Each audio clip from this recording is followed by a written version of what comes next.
wrote to the German Academy of Sciences and said that in our opinion, life is 80% natural law and prior biological purpose. Not 60%, not 70%, but 80%. Man is socialized by 20%.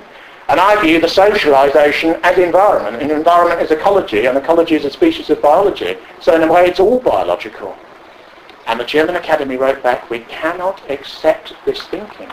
We cannot accept this thinking because we understand that your postulate is from good intentions, but it draws us perilously close to rejecting the methodology of the basic law upon which contemporary German governance, state, society, and academic learning is based. So the German government says that a particular scientific outcome is wrong, and as a citizen of the contemporary United German Republic, founded under occupation by Adenauer in 1948, you have to repudiate it. You don't care what science says. We repudiate science. This is a revolutionary development, really, whereby the left, the organ of progress, is rejecting science. There's a concept on the new left of scientism. Scientism. Science is ugly, male, reactionary, authoritarian, phallocratic, all this sort of stuff.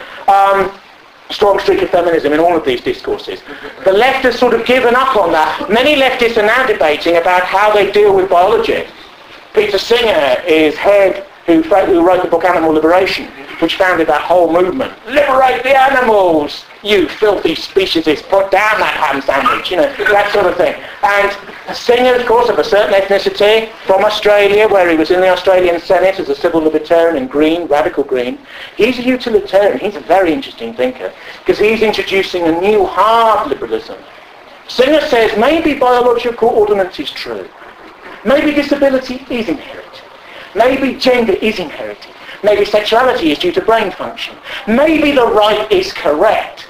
But what you must do is you must pass every law and every methodology that lies behind the law, jurisprudence, to make sure that there is either equality of opportunity or equality of outcome, or those who proselytize for inequality of outcome are not allowed to affect it by the nature of their discourse. So what he's saying is that even if biology is unequal, you make the society so impervious to that logic, even though you've got a hierarchy, that it's not aware of that. That's the most important and intelligent form of far leftism. They can only sustain anti-science. They built their entire credo on science. They can't repudiate it. That's just a stunt for a couple of decades. They're going to have to accept the Human Genome Project. They're going to have to accept the biological and prior ordination of man. Every time I go into an NHS clinic, there's a leaflet for transplants. And in the middle of that leaflet, you're asked about your race. It says, are you white Caucasian? Are you Asian? Are you Negroid or African? Diaspora African, all these little boxes. And that's because human internal tissues will not transplant or graft as well in relation to one race as another. Prior racial difference within the taxonomy of the human, even at a physical level. If a scientist at Oxford or Cambridge or the London School of Economics had said that in the 1960s or 1970s openly, they'd have been rioting. They'd been rioting in the canteen, they'd been rioting in the lecture hall. The Special Patrol Group would have been on the canvas. He would have been hounded out of that place of learning. It's now in an NHS leaflet. Quietly, no fuss. It's just intruded there as a fact. Who can object to it? We're helping people. We're helping people. Now, talking about helping people, there are ultra-left groups, ultra-liberal groups in the United States who are campaigning against certain forms of medicine that affect individual ethnicities. There are certain diseases that blacks and Africans suffer from, particularly sickle cell anemia, which is almost congruent to them. And certain drugs which have genetic potential and originate from some of the theory and experimentation of the Human Genome Project react primarily on their group. And there are ultra-liberal groups who are campaigning to not allow the Food and Drug Agency to license these. Why?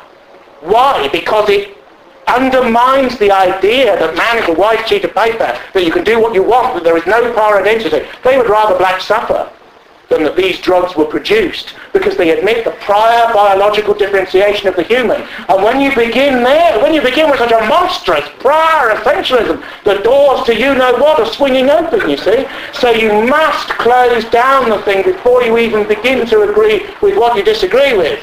Thank you very much.